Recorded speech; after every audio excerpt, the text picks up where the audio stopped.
Patrick Cohen.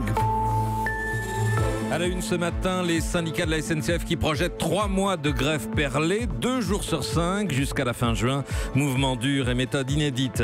Olivier Faure, bien parti pour devenir le nouveau patron du PS. Marine Le Pen appelle à voter LR pour l'élection de dimanche à Mayotte.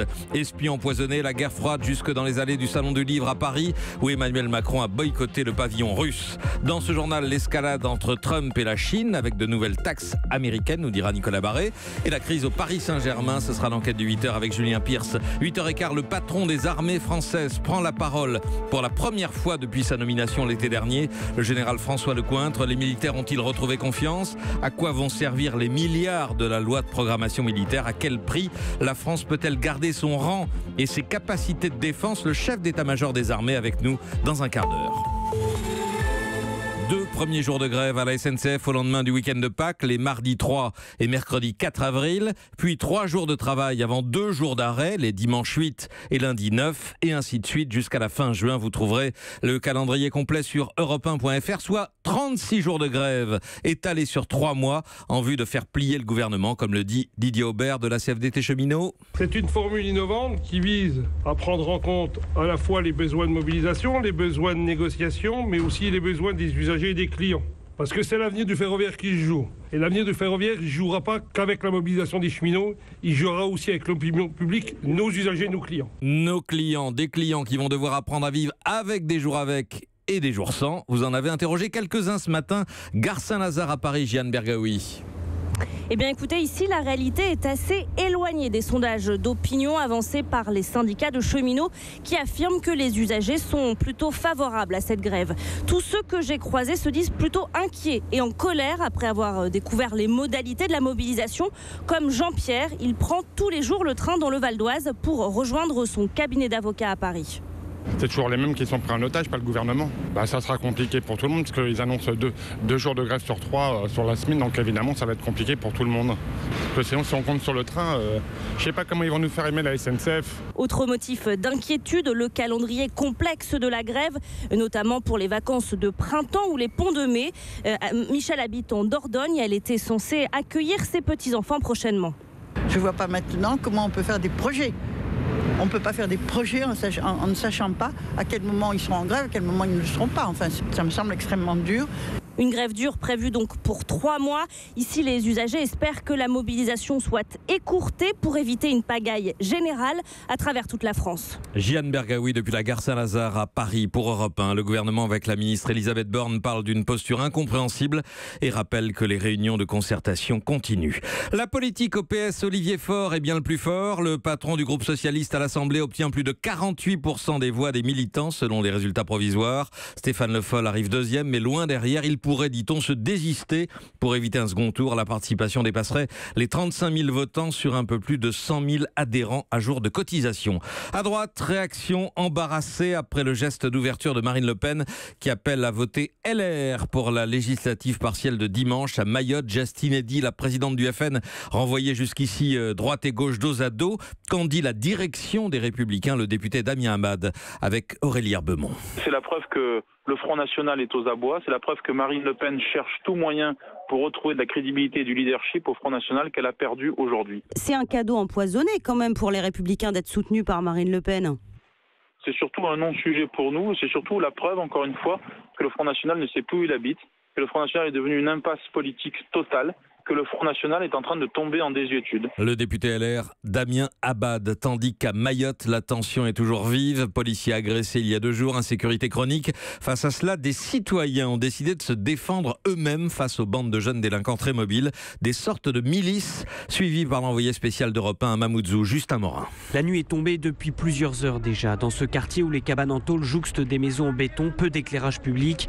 Eliazir, un des chefs du groupe, nous emmène dans une rue déserte. Ici, ça s'appelle SFR. Parce que c'est la zone où les jeunes volent les téléphones. C'est comme ça qu'ils appellent ça. Vous ne verrez jamais à partir de 18h une femme traîner seule ici. Ces jeunes, des adolescents français et comoriens déscolarisés, souvent livrés à eux-mêmes dans les bidonvilles, Eliazir les connaît.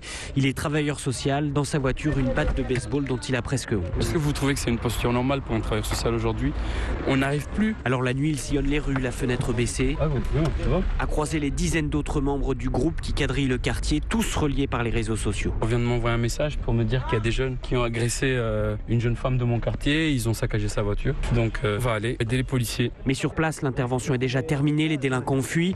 Sur la voiture de la victime, des coups de machette. Fatiguée, Aïda est rentrée s'enfermer chez elle. On est excédé par tout ça, on est fatigué.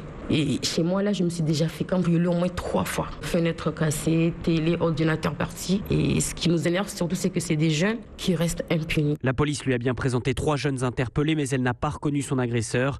Désabusée, Aïda n'ira même pas porter plainte. Mahmoud Zou, Justin Morin, Europe 1. À l'étranger, exode massif en Syrie. Quelques 20 000 civils ont fui le secteur de la Ghouta orientale, quartier rebelle contrôlé maintenant à plus de 70% par les forces de Bachar el-Assad, au prix de destruction colossale et d'un bilan effroyable. Plus de 1200 morts chez les civils, dont 250 enfants et près de 5000 blessés.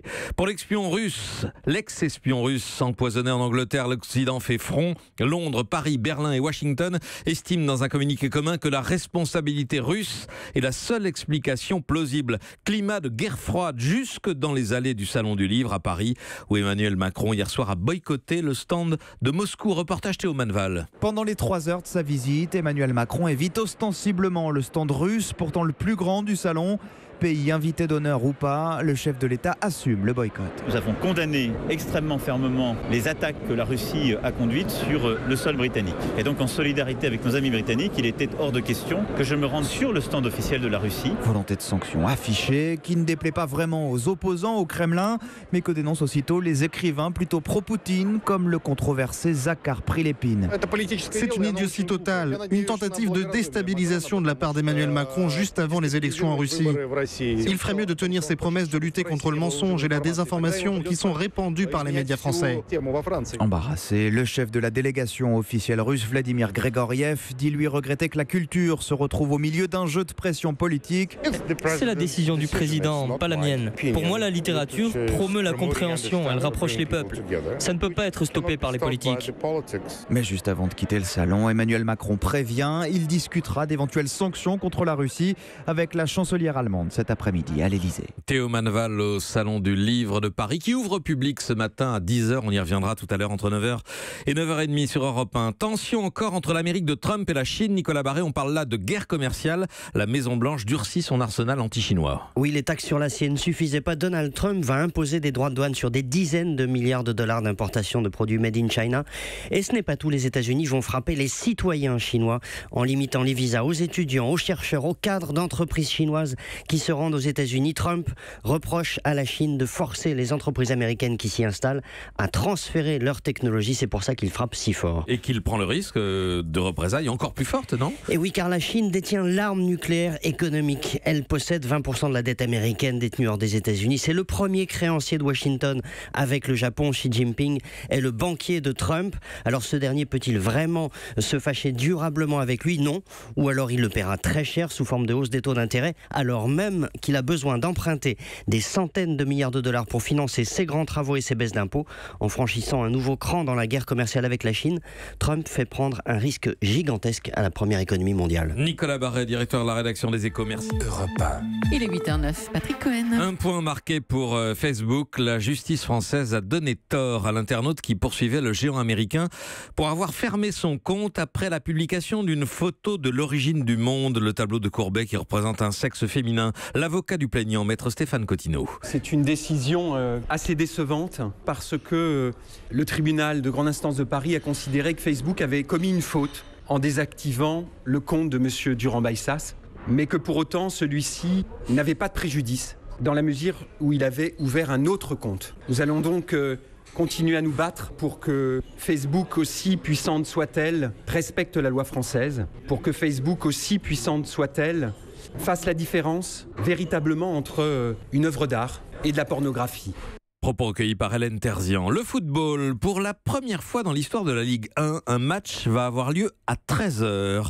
Ce sera dimanche, Nice-PSG. L'idée, c'est d'attirer des investisseurs asiatiques en diffusant des rencontres en prime time à l'heure de la Chine, par exemple. Initiative qui, évidemment, n'enlève rien à la crise du PSG après son élimination en 8e de finale de Ligue des Champions. Pourquoi le club parisien échoue encore à devenir un grand d'Europe ? C'est l'enquête du 8h.